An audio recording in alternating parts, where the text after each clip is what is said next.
Good morning, my dear students. Welcome to chapter 13 of science, that is titled as Why Do We Fall Ill?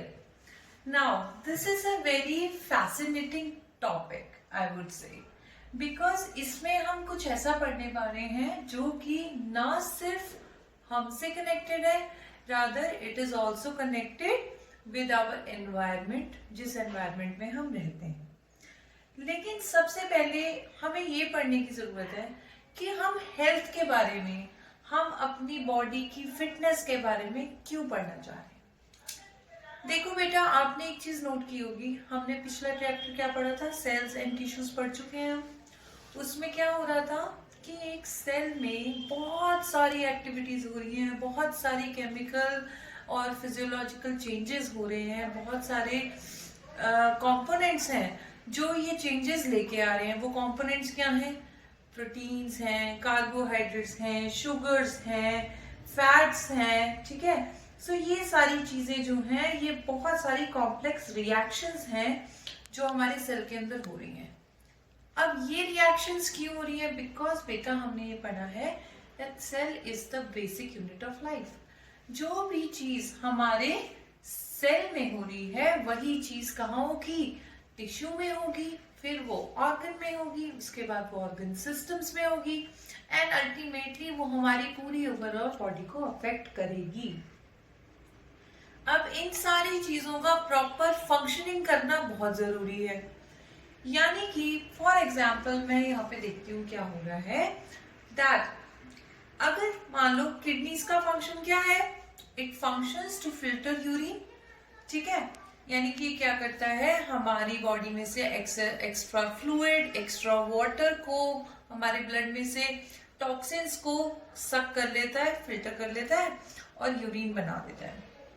अगर मान लो यही kidneys properly function करना बंद कर देगी, यानी कि जो किडनीज के सेल्स हैं, टिश्यूज हैं, उनमें कुछ प्रॉब्लम आ गई है, वो प्रॉब्लम किसी भी वजह से हो सकती है, और उन्होंने अपना यूरिन फिल्ट्रेशन का काम बंद कर दिया.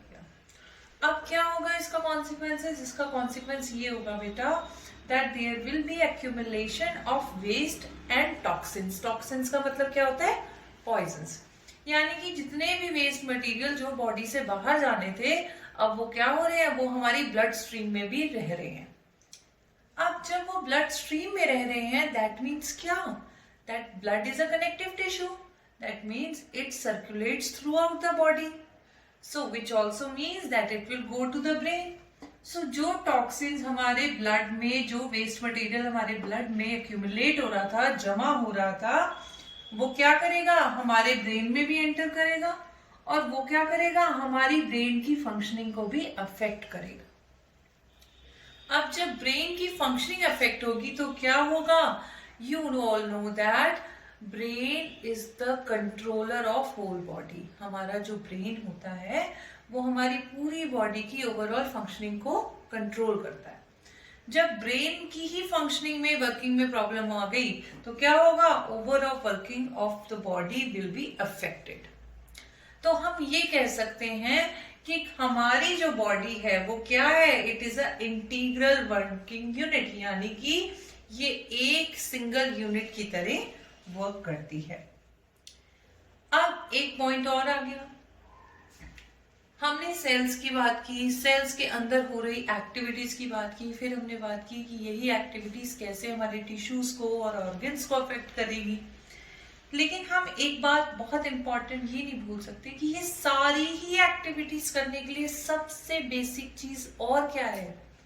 वो ये है कि सेल्स को रॉ मटेरियल, अगर सेल्स के अंदर भी कोई रिएक्शन हो रही है तो उसके लिए कुछ स्टार्टिंग मटेरियल तो चाहिए. वो स्टार्टिंग मटेरियल क्या होगा? वो स्टार्टिंग मटेरियल होगा एनर्जी. अब वो एनर्जी आएगी कहाँ से? वो आएगी बेटा न्यूट्रिशन से, अच्छी डाइट से. ठीक है. और वो कहाँ से मिल सकती है? When we get good quality of food. So ये सारी चीजें आप देख रहे हो कि हर चीज आपस में कितनी ज्यादा कनेक्टेड है और हमारे को, हमारी हेल्थ को कितना ज्यादा अफेक्ट कर रही है. इसी की वजह से हमें अपनी हेल्थ के बारे में, अपनी फिटनेस के बारे में, इन सब चीजों के बारे में पढ़ना इम्पोर्टेंट है. Now let's move to the topic given on page number 176 13.1 और इस टॉपिक का नाम है हेल्थ एंड इट्स फेलियर. सबसे पहला सब टॉपिक इस टॉपिक के अंदर क्या दिया हुआ है? The significance of health. So now next thing is, हमने ये तो पढ़ लिया कि हमें हेल्थ के बारे में पढ़ना जरूरी क्यों है.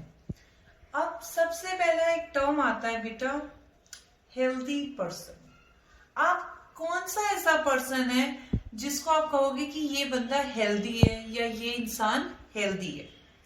सो एक हेल्दी पर्सन के कुछ कैरेक्टरिस्टिक्स क्या होते हैं?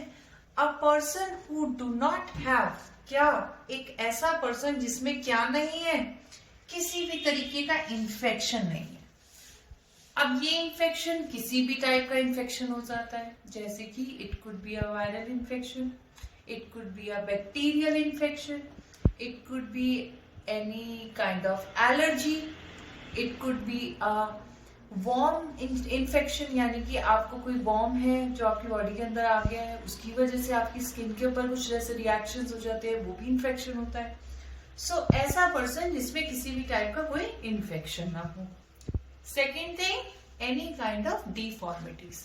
डिफॉर्मिटीज का मतलब होता है आपकी फिजिकल अपीयरेंस में किसी भी टाइप की प्रॉब्लम होनी. अब वो प्रॉब्लम क्या हो सकती है? There could be a clefted lip, there could be a clefted ear पिनर.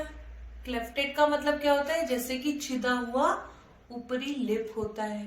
ठीक है, वो एक्चुअली एक जेनेटिक डिसऑर्डर होता है. जेनेटिक क्रोमोसोमल लेवल पे कुछ प्रॉब्लम्स होती है जिसकी वजह से उसका रिजल्ट ऐसा होता है कि कुछ बच्चों का जो लिप, अपर लिप होता है, वो क्या होता है? क्लेफ्टेड होता है, उसमें छोटा सा गैप होता है. ठीक है. It could be the deformity regarding any other body part. ठीक है, किसी भी बॉडी पार्ट के रिगार्डिंग डिफॉर्मेशन हो सकती है, यानी कि वो प्रॉपरली वो बॉडी पार्ट आपका बना नहीं हुआ. नेक्स्ट है, उस पर्सन में क्या नहीं होना चाहिए? किसी भी टाइप की डेफिशिएंसी, यानी कि किसी भी चीज की कमी नहीं होनी चाहिए. अब जैसे कि हम डेली लाइफ में बहुत ज्यादा चीजें पढ़ते हैं, जैसे कैल्शियम डेफिशिएंसी हो गई, आयरन डेफिशिएंसी हो गई, विटामिन की डेफिशिएंसी हो गई, उनकी वजह से भी बहुत सारे हेल्थ इश्यूज आते हैं. सो एक ऐसा पर्सन जिसमें कि किसी भी टाइप की डेफिशिएंसी भी ना हो. नेक्स्ट, आजकल के हिसाब से regarding today's time, anxiety and stress is a very important factor. ये क्यों है बेटा? क्योंकि आजकल के टाइम पे क्या है, हमारे ऊपर हर चीज की रिस्पॉन्सिबिलिटी बहुत हो गई है, हर चीज का प्रेशर बहुत हो गया है. अब वो प्रेशर किसी भी टाइप का हो सकता है. जैसे कि अगर हम बच्चों के अकॉर्डिंग बात करें तो उनको इस चीज की एंजाइटी हो सकती है कि हमारे एग्जाम्स आने वाले हैं, हम इतना सारा सिलेबस एक साथ कैसे कवर करेंगे. ठीक है. अगर हम चलो टीचर्स की बात करें तो टीचर्स को क्या होता है कि स्टूडेंट्स के अगर एग्जाम्स टाइम से पहले आ गए तो हमें अपना चीजें, अपना वर्क अकॉर्डिंगली प्लान करना है. अब जैसे आजकल हमें एंजाइटी किस बात की हो रही है आपके टीचर्स को, कि आप लोगों को इंस्ट्रक्शंस दिए जा रहे हैं कि आप स्कूल में आइए बेटा, अपने डाउट्स क्लियर करिए. क्योंकि ऑनलाइन पढ़ाई से हम कोशिश कर सकते हैं, but it could not be the same thing. अब अगर आपको मौका मिला है तो आपको स्कूल आना चाहिए. अब ये भी एक टाइप का स्ट्रेस और एंजाइटी है. अगर हम और ब्रॉडर इन फ्रंट पे बात करें तो घरों में माँ बाप को टेंशन होती है क्या, कि अगर हमने फलाना फलाना काम नहीं किया तो हमारी कमाई रुक जाएगी, बच्चों के खर्चे कैसे चलेंगे, घर में चीजें कैसे चलेंगी. तो ये सब जो एंजाइटीज हैं, जो स्ट्रेस है, ये क्या करती है? ये बहुत सारी आगे बीमारियों को पैदा करती है. जैसे कि एंजाइटी और स्ट्रेस की वजह से क्या हो सकता है? हाइपरटेंशन हो सकता है, ब्लड प्रेशर की प्रॉब्लम हो सकती है. डिप्रेशन एक बहुत इंपॉर्टेंट चीज है जो आजकल बहुत कॉमनली फाउंड है. ठीक है, बिकॉज क्या होता है, डिप्रेशन के केस में एंजाइटी और स्ट्रेस को हम अंदर स्टोर करते रहते हैं और आप अपनी फीलिंग्स को कहीं एक्सप्रेस नहीं कर पाते हो, और वो एक कंटिन्यूअस साइकिल जो है वो चलता रहता है और आपकी मेंटल हेल्थ को अफेक्ट करता है, which ultimately affects your physical health also. Next is genetic disorders, यानी कि जेनेटिक का मतलब something related to your DNA, यानी कि आपके जीन लेवल पे, डीएनए लेवल पे आपको कोई ना कोई डिसऑर्डर है या किसी ना किसी तरीके की प्रॉब्लम है, उस वजह से जो आपकी बॉडी पे इफेक्ट्स आए हैं, ठीक है, वो जेनेटिक डिसऑर्डर्स होते हैं। ये फैमिली वाइज गो ऑन करते हैं, दे पास ऑन लाइक कैरेक्टरिस्टिक्स, जैसे कि हमारी शक्लें हमारे बड़ों से मिलती हैं, हमारे पेरेंट्स से या हमारे ग्रैंड पेरेंट्स से सिमिलराइज होती हैं, उसी टाइप से अगर किसी की फैमिली लाइन में कोई एक जेनेटिक डिसऑर्डर है जो काफी फ्रिक्वेंटली हो रहा है, तो उसके भी पूरे चांसेस होते हैं कि वो नेक्स्ट जनरेशन में भी बढ़ सकता है। जैसे कि एक बहुत कॉमन आजकल के हिसाब से जेनेटिक डिसऑर्डर माना जा रहा है ब्रेस्ट कैंसर को, ठीक है, क्योंकि ब्रेस्ट कैंसर जो है it is very commonly found कि जिनके प्रीवियस जनरेशन्स को ब्रेस्ट कैंसर था, उनकी आने वाली जनरेशन्स को भी ब्रेस्ट कैंसर होने के चांसेस बहुत ज्यादा हो सकते हैं।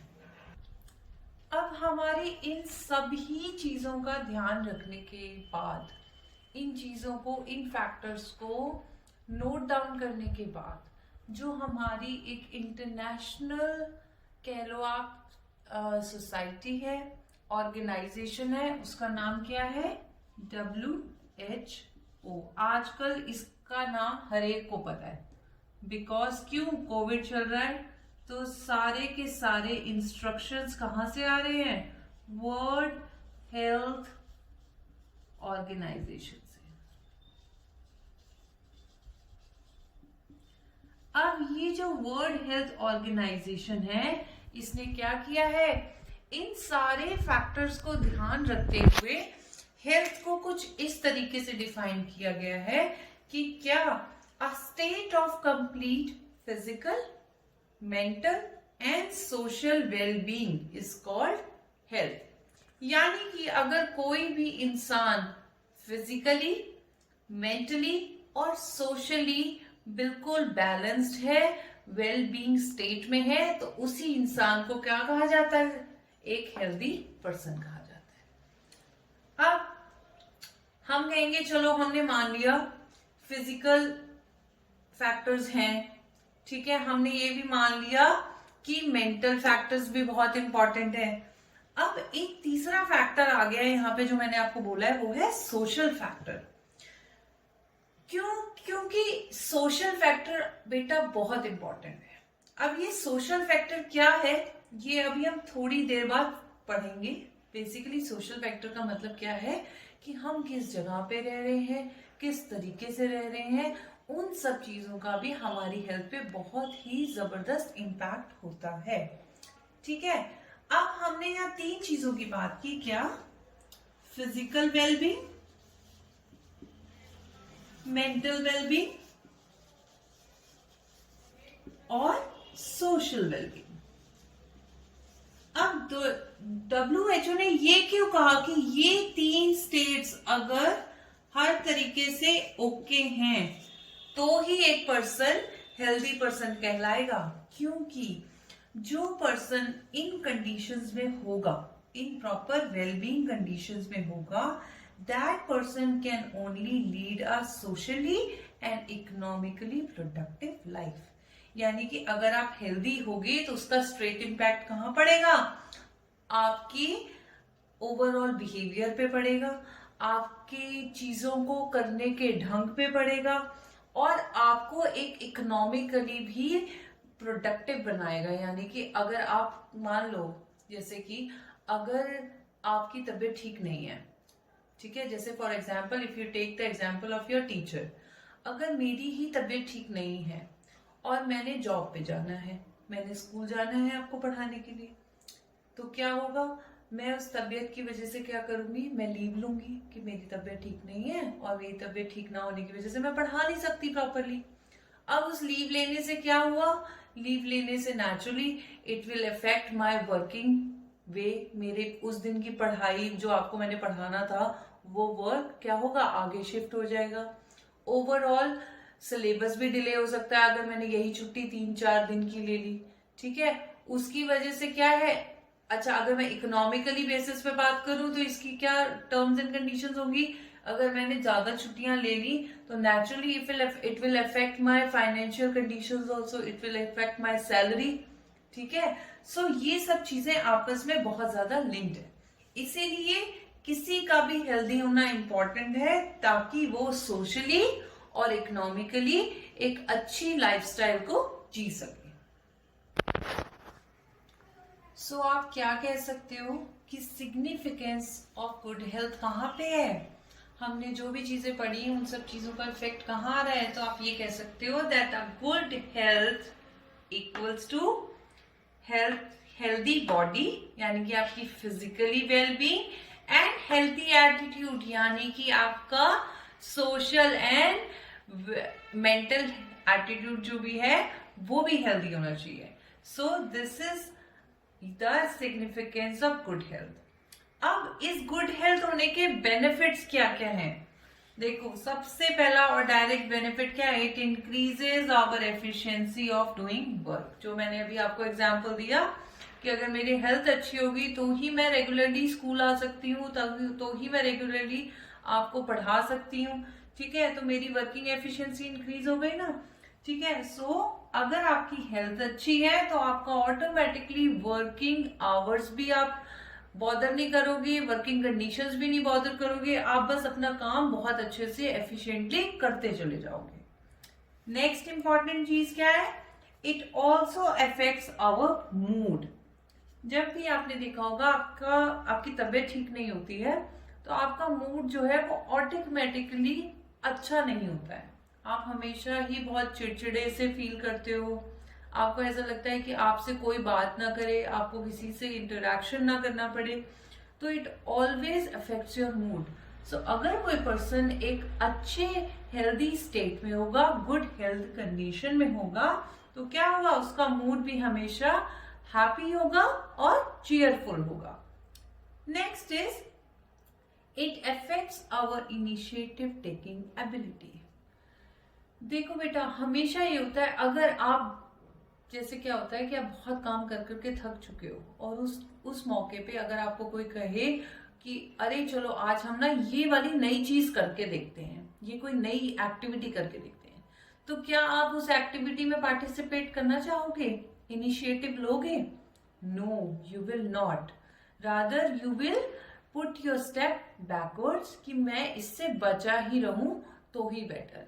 लेकिन अगर आप बिल्कुल फिट मूड में हो, फिट बॉडी में हो और आपको लग रहा है आप हर तरीके से बिल्कुल फ्रेशन अप हो, ठीक है, तो आप क्या करोगे? किसी भी न्यू एक्टिविटी में इनिशिएटिव एकदम से लोगे, एकदम से पार्टिसिपेट करना चाहोगे। आप कहोगे हाँ अच्छा, ये कुछ नया सीखने को मिल रहा है, चलो मैं इसको ट्राई करके देखता हूँ। और आप क्या करोगे? एक चीज और, अगर आप एक अच्छे हेल्दी स्टेट माइंड में हो, बॉडी में हो, तो आप क्या करोगे? आप अपने ऑलरेडी जो आप काम रेगुलर बेसिस पे कर रहे हो उसको और अच्छी तरीके से और इम्प्रोवाइज करके करने की कोशिश करोगे। सो इसी वजह से बेटा अच्छी हेल्थ होना बहुत बहुत इंपॉर्टेंट है। Now let's move further to topic number 13.1.2, जिसका नाम क्या है? Personal and community issues both matter for health. यानी कि एक इंसान के पर्सनल मैटर्स और कम्युनिटी मैटर्स। कम्युनिटी क्या होती है? जहां हम रहते हैं, जिन लोगों के साथ, जिन सराउंडिंग्स में हम रहते हैं, दैट कॉन्स्टिट्यूट आवर कम्युनिटी। इन दोनों के मैटर्स क्या होते हैं? बहुत इंपॉर्टेंट है। किसके लिए? हमारी हेल्थ को इफेक्ट करने के लिए। Now the topic that says personal and community issues both matter for good health, ठीक है, तो उस केस में क्या होता है? देखो बेटा, किसी भी इंसान की जो हेल्थ है हम ये नहीं कह सकते कि उसके अपने हिसाब से है। That means the health of any person can not be confined to one's own self, it depends on one's environment. यानी कि ये नहीं है कि सिर्फ आप ही की पर्सनल चीजों के ऊपर आपकी हेल्थ का डिपेंडेंस है। आपकी पर्सनल चीज के अलावा हेल्थ किसी की भी पर्सन की, वो उसके एनवायरनमेंट पे डिपेंड करती है। अब वो एनवायरनमेंट जो है किसी भी पर्सन का दो टाइप की चीजों से बना होता है, एक है फिजिकल एनवायरनमेंट और एक है सोशल एनवायरमेंटल फैक्टर्स। अब फिजिकल फैक्टर्स में क्या आएगा? फिजिकल फैक्टर्स में आपके आ जाते हैं जैसे कि टेम्परेचर। अब ये टेम्परेचर या तो हाई हो सकता है या लो हो सकता है। Next is humidity. अब ये ह्यूमिडिटी हाई हो सकती है या लो हो सकती है। और भी कई फैक्टर्स है जैसे कि फ्लड, कहीं बाढ़ आ गई, कहीं पे साइक्लोन तूफान आ गया, ठीक है, कहीं पे ड्रॉट्स आ गए।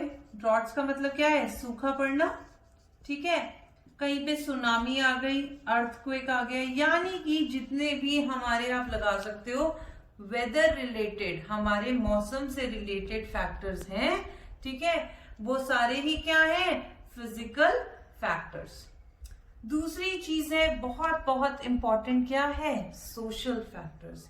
यानी कि where do we live and with whom we live. यानी कि हम अपनी जिंदगी में कहाँ रह रहे हैं और किन लोगों के साथ रह रहे हैं, हमारी संगत कैसी है, ये क्या हो गए? हमारे सोशल फैक्टर्स। अब ये चीज हमारी हेल्थ को कैसे इफेक्ट करती है? देखो, सबसे पहला एग्जांपल है कि ये हमारी मेंटल थिंकिंग लेवल को बहुत इफेक्ट करती है। यानी कि आप जैसे भी एनवायरनमेंट में जैसे लोगों के साथ रह रहे होंगे, अगर तो वो बहुत ज्यादा हैप्पी एंड चेयरफुल लोग होंगे आपके आसपास, तो आपका मूड भी, आपकी मेंटल हेल्थ भी हमेशा स्ट्रेस फ्री रहेगी, जिसकी वजह से आपको बहुत सारी ऐसी फिजिकल चीजें हैं, फिजिकल प्रॉब्लम्स है, नहीं होंगी। लेकिन आप अगर हर समय कोई बहुत स्ट्रेसफुल एनवायरनमेंट में रह रहे हो, एंजाइटी से भरे हुए एनवायरनमेंट में रह रहे हो, उसकी वजह से क्या होगा? आपका मेंटल हेल्थ कंडीशन भी उसी के जैसा हो जाएगा and this will directly affect your physical health also. अब इसका एक और बहुत ज्यादा आसान सा, मैं अगर एग्जाम्पल समझा के बोलूं आपको, तो वो क्या हो सकता है? That being economically sound is a social factor. यानी कि अगर आपके पास अच्छे पैसे हैं, अच्छी कमाई है, तो ये क्या है? ये कोई फिजिकल फैक्टर तो है नहीं, ये क्या है? सोशल फैक्टर है। अब इस आपकी अच्छी कमाई का डायरेक्ट लिंक है किससे? आपकी हेल्थ से। कैसे? आपकी अच्छी कमाई है तो उसकी वजह से आप क्या हो सकते हो? आप अच्छे फूड, अच्छी फैसिलिटीज को ग्रैब कर सकते हो, ठीक है। अब वो अच्छा फूड हो गया, अच्छी फैसिलिटीज हो गई या अच्छी हेल्थ कंडीशन, हेल्थ फैसिलिटीज हो गई, वो आप कब ले सकते हो? जब आपके पास अच्छी जॉब होगी या आप अच्छा कोई बिजनेस कर रहे होगे, ठीक है। और जब आप उस अच्छे बिजनेस और अच्छी जॉब के कमाए हुए पैसों से इन सारे अच्छे फूड, अच्छी हेल्थ फैसिलिटीज, ठीक है, इन सब चीजों को एक्वायर कर सकते हो, इन सब चीजों को अडॉप्ट कर सकते हो, क्या होगा? अल्टीमेटली आपकी जो हेल्थ कंडीशन है वो बेटर साइड ही होगी, वो कम वाली साइड नहीं हो सकती। आजकल के हिसाब से क्या चल रहा है? आजकल कोविड के हिसाब से भी क्या है? सबसे पहली चीज क्या है? Social factor is very important. तभी तो क्या है, लगातार media is giving instruction, every health organisation is giving instructions कि यू हैव टू मेंटेन क्या? Social distancing. क्यों? क्योंकि अगर आप एक इन्फेक्शन फ्री एनवायरनमेंट में हो, ठीक है, इन्फेक्शन फ्री एनवायरनमेंट लोगों से घिरे हुए हो, तो नेचुरली आपको इन्फेक्शन होने के चांसेस कम है, ठीक है। और उस केस में क्या होगा? आपकी डायरेक्टली आपके लंग डिसऑर्डर्स नहीं होंगे, आपको ब्रीदिंग डिफिकल्टी नहीं होगी, आपको फीवर नहीं होगा, गला खराब नहीं होगा, जो भी फैक्टर्स हैं वो नहीं अफेक्ट करेंगे और आपकी बॉडी फिट रहेगी। सेकंड फैक्टर क्या है कि अगर आप बहुत ज्यादा भीड़ भाड़ वाले इलाके में हो, सोशली डिस्टेंसिंग इलाके में नहीं हो, क्या होगा? और अगर वहां पे इन्फेक्शन वाला पर्सन है तो दैट मीन्स स्ट्रेट कि इन्फेक्शन की चांसेस ज्यादा है। डायरेक्टली क्या हो रहा है? सोशल एनवायरनमेंट की वजह से आपकी फिजिकल हेल्थ अफेक्ट हो रही है। सो आप ये कह सकते हो that social and physical factors both are important for being healthy. अब इसके अलावा कुछ और फैक्टर्स हैं, कैसे? पर्सनल हाइजीन, यानी अपने आप की साफ सफाई और रख रखाव करना। ये बेटा बहुत इंपॉर्टेंट है, क्योंकि ये चीज आपको किस चीज से बचाती है? अगर आप पर्सनली बिल्कुल साफ सुथरे रहते हो, एक साफ सुथरे एनवायरनमेंट में, साफ सुथरे घर में रहते हो, तो उसकी वजह से क्या होगा? आपको बहुत सारे हेल्थ इश्यूज, बहुत सारे इन्फेक्शंस को आप अवॉइड कर जाओगे। अगर आप सोचो कि आपके घर में कभी भी आप सफाई नहीं कर रहे हो, हर समय डस्ट है, तो नेचुरली वो डस्ट क्या होगी? You will inhale that dust. आप उस डस्ट को रेस्पिरेशन, ब्रीदिंग के थ्रू अंदर लेके जाओगे, और क्या होगा? वो आपके लंग्स को, आपके थ्रोट को इफेक्ट करेगी। ठीक है, so that means it is affecting your physical health. Next important thing is public health services. अगर आप मान लो आप किसी एक ऐसी लोकेशन में रह रहे हैं जहां पे क्या है, जहां पे साफ सफाई का, किसी भी चीज का, जैसे कि गार्बेज बिन खाली करने का या गार्बेज ले जाने का घरों में से कोई प्रोविजन नहीं है, तो क्या होगा? लोग क्या करेंगे? हो सकता है 1 या 2 दिन तक वो थोड़ी दूर जाके उस गार्बेज को डंप करने की कोशिश करें, और अब जब बहुत लॉन्ग रन में ऐसी कोई फैसिलिटी उन तक नहीं आएगी तो क्या करेंगे? वो नेचुरली गलियों में इसे कूड़ा फेंकना शुरू कर देंगे। ठीक है, उससे क्या होगा? नेचुरली उस कूड़े पे बहुत सारे इन्फेक्शियस एजेंट्स आएंगे, लाइक वेक्टर्स आ सकते हैं, लाइक हाउस फ्लाइज, मस्किटोज। ठीक है, सिमिलरली क्या होगा? अगर मान लो आपकी गली में नालियां हैं, उन नालियों की टाइमली सफाइयां नहीं हो रही है, वहां पे पानी इकट्ठा होता जा रहा है, ठीक है, तो वहां पे नेचुरली बहुत सारे वेक्टर्स पैदा हो जाएंगे, जैसे कि मॉस्किटोज, हाउस फ्लाइज। ये सारी चीजें क्या लाती हैं? घर में बीमारी लेके आती हैं। ठीक है, तो ये क्या हो गया? पब्लिक हेल्थ सर्विसेज का काम है। तो इन सब चीजों को अगर प्रॉपर टाइम पे क्लीन नहीं किया जाएगा, it will also directly affect your physical health. अब एक चीज और है, 2 वर्ड्स हैं, हेल्दी होना और डिजीज फ्री होना। दोनों में बहुत फर्क है, बहुत बड़ा अंतर है। Now let's see what are the distinctions or differentiations between being healthy and being disease free. अब हेल्दी होने में और डिजीज फ्री होने में फर्क है। सबसे पहले देखते हैं कि डिजीज, जो हम एक वर्ड अपनी लाइफ में बहुत कॉमनली अपने डेली रूटीन में यूज करते हैं, वो किस चीज से बना हुआ है? वो बेटा 2 वर्ड से बना हुआ है। एक बना हुआ है डिस और सेकंड वर्ड है ईज। डिस का मतलब है विदाउट एंड ईज का मतलब क्या होता है? कंफर्ट। यानी कि अगर हम किसी भी वजह से कंफर्ट के बिना रह रहे हैं या अनकंफर्टेबल कंडीशन में रह रहे हैं, तो उस कंडीशन को हम क्या कह सकते हैं? डिजीज कह सकते हैं। अब ये जो डिजीज है, ये जो डिसकंफर्ट हो रहा है, ये किसमें करेगा? It will affect the body functioning और a part of a body functioning. यानी कि क्या करेगा? या तो ये हमारी पूरी ओवरऑल बॉडी की फंक्शनिंग में इफेक्ट डालेगा, ठीक है, उसको इम्प्रॉपर कर देगा, या फिर अब ये हमारे किसी न किसी पर्टिकुलर बॉडी पार्ट की फंक्शनिंग में फर्क डालेगा।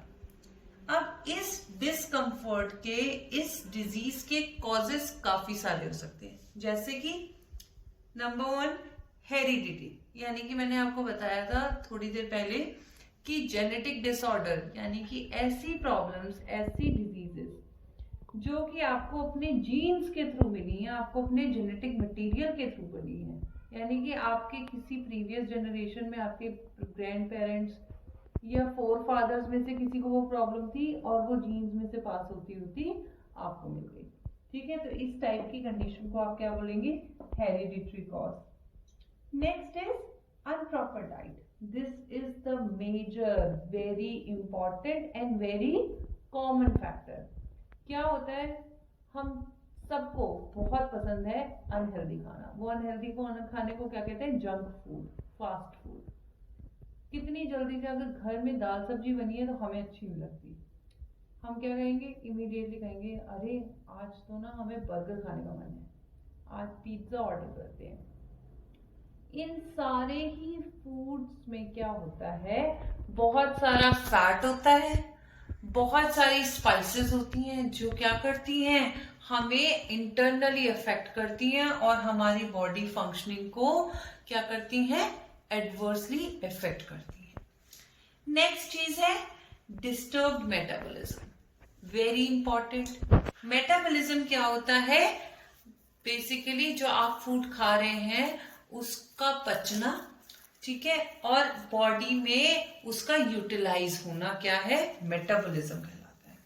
अगर ये मेटाबॉलिज्म ही अफेक्टेड है, अनप्रॉपर है, अनकंफर्टेबल है, तो क्या होगा? इसकी वजह से हमारे को बहुत सारे हेल्थ इश्यूज हो जाते हैं। जैसे कि क्या, जितनी भी आपकी, आप लगा लो कि ब्लॉटिंग है, अनडाइजेशन है, ठीक है, कॉन्स्टिपेशन है, ये वाली जो सारी प्रॉब्लम्स है they are related to the disturbed metabolism. This is also linked to unproper diet.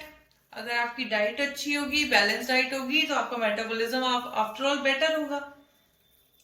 Next is pathogenic attack.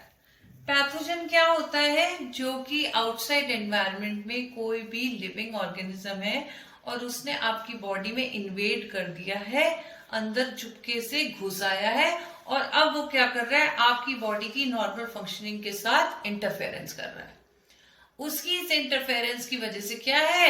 आपकी overall internal functioning of body affect हो रही है and it is resulting into some kind of disease. Mostly जितने भी infections होते हैं वो pathogenic attack होता है। अब वो pathogenic attack, that pathogen could be a virus, that could be a bacteria, that could be a helminth, etcetera etcetera. अब आप फॉर एग्जाम्पल रिसेंट टाइम्स में what is the most recent and commonly found pathogenic attack nowadays? क्या है वो? कोविड-19 virus, ठीक है। It is a pathogen, it is a virus, it is affecting what? Your overall health of the body, ठीक है। सो these type of causes are responsible for causing different type of diseases in your body. अब एक next term क्या है? Healthy. जरूरी नहीं है बेटा कि अगर कोई इंसान जिसको इस टाइप की किसी भी कॉज ने अफेक्ट किया ना किया हो और वो डिजीज फ्री हो तो वो हेल्दी भी हो। मान लो फॉर एग्जाम्पल अगर कोई एक अच्छा डांसर है, वो अच्छा डांसर कब कहलाएगा? जब वो अपने सारे ही बॉडी पार्ट्स को, अपने जो पोस्चर्स हैं, जो एक्शंस उसने करने हैं, उसको प्रॉपर तरीके से कर पाएगा, प्रॉपर तरीके से स्ट्रेच कर पाएगा। अगर मान लो कोई एक ऐसा इंसान है जिसको किसी भी टाइप की कोई प्रॉब्लम नहीं है, किसी भी टाइप की उसको कोई डिजीज नहीं हुई है, लेकिन वो अपने बॉडी पोस्चर्स प्रॉपर कंप्लीट नहीं कर पा रहा है जैसी रिक्वायरमेंट है, तो क्या आप उसे एक हेल्दी कहेंगे? नहीं, you will not call that person a healthy. That person will be disease free but not healthy, because health क्या है? It depends upon your being physically fit and being socially fit also, ठीक है। तो अगर आप अपना दिया हुआ टास्क, जो फिजिकल एक्टिविटी इन्वॉल्व है, उसी को प्रॉपर ढंग से नहीं कर पा रहे हैं, so that will ultimately affect your social wellbeing, और उसकी वजह से अगेन आपकी फिजिकल हेल्थ भी अफेक्ट होगी। सो this is the basic difference between health being healthy and disease free. अगर हम बाय डेफिनेशन चलते हैं तो एक हेल्दी पर्सन को क्या कहेंगे? It is the state of complete physical, mental and social wellbeing. और अगर हम डिजीज फ्री के बारे में बात करें, then it is the state of absence of discomfort और derangement in any part of the body. अगर हम दूसरी बात करें कि जो आपकी परफॉर्मेंस है वो आपकी हेल्थ की वाइज क्या होती है, so the person is energetic and able to perform as per requirement. अगर कोई पर्सन हेल्दी है तो वो हर तरीके से, चाहे वो सोशली है, चाहे उसका मेंटल लेवल है, चाहे उसका इंस्पायरेशन लेवल है, चाहे उसका एटीट्यूड है, वो भी हर चीज फिट होगी। लेकिन अगर कोई इंसान डिजीज फ्री है तो वो क्या होगा? The performance of a disease free person depends upon environment and personal attitude. क्या होगा? सिर्फ उसकी अपना एटीट्यूड ओके है, बाकी उसको किसी चीज की परवाह नहीं। So this is the difference between being healthy and being disease free. Now in the next part of the video we will discuss about more different and detailed topics of this chapter. Till then, I would suggest you to please make a proper summary of this video and send it to me on WhatsApp. And second thing बेटा, आप इस video के link पे comment लिख के अपनी attendance लगवाएंगे कि किस किस ने ये वीडियो देखी है प्रॉपरली। और जिन जिन बच्चों की अटेंडेंस लगेगी मुझे उन बच्चों की 100% प्रॉपर समरी चाहिए। और वो समरी मुझे किसी बुक में से नहीं चाहिए, किसी रेफरेंस बुक में से नहीं चाहिए। वो समरी किसके अकॉर्डिंग होनी चाहिए? In accordance to the video that I am explaining you.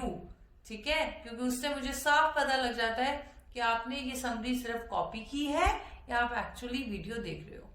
It is actually suggested बेटा, please go through the video properly, please read your book also, ताकि कोई भी कंटेंट आप मिस ना करो और इन कंटेंट को आपस में लिंक करके आप पढ़ सकें। Till then, have a wonderful day and please take care of yourself.